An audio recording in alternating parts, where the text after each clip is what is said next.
10 ஆண்டுகளாக உங்கள் பிள்ளைகள் கத்தி கத்தி சாகிறோம்.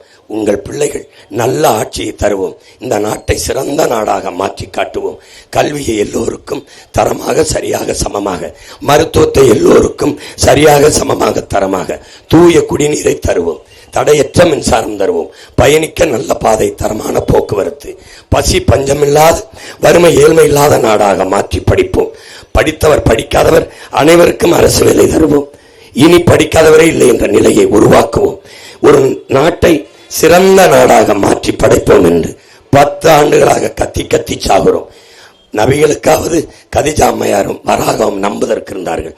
இத்தனை ஒரு கூட்டத்தில் ஒருத்தர் கூட நம்பவில்லை என்றால் என்ன சொல்லி உங்களை புரிய வைப்பது? என்ன சொல்லி புரிய வைப்பது? மாற வேண்டும். நீங்கள் தான் நல்வழிப்படுத்த வேண்டும். தினமும் தொழுகிறீர்கள் இறையச்சத்தோடு, தினமும் ஜெபிக்கிறீர்கள், கர்த்தருக்கு முன்பு மண்டியிட்டு ஜெபிக்கிறீர்கள். என்ன சொல்லி வேண்டுவீர்கள்? என்ன சொல்ல வேண்டீர்கள்? இந்த அவர்கள் கேட்பது போல ஸ்டாலின் ஆட்சி தொடரட்டும், இதை கேட்டா வேண்டுவீர்கள், இதை கேட்டா தொழுவீர்கள், இதை கேட்டா குடிக்கிறவர்கள் எண்ணிக்கை குறைவாக இருக்கு கூடட்டும் என்றா? இதை கேட்டா இந்த நாட்டில் நடக்கிற ஆட்சியை உங்களால் சகித்துக் கொள்ள முடிகிறதா? சகித்துக் கொள்ள முடிகிறதா? என் அன்பு சொந்தங்களே,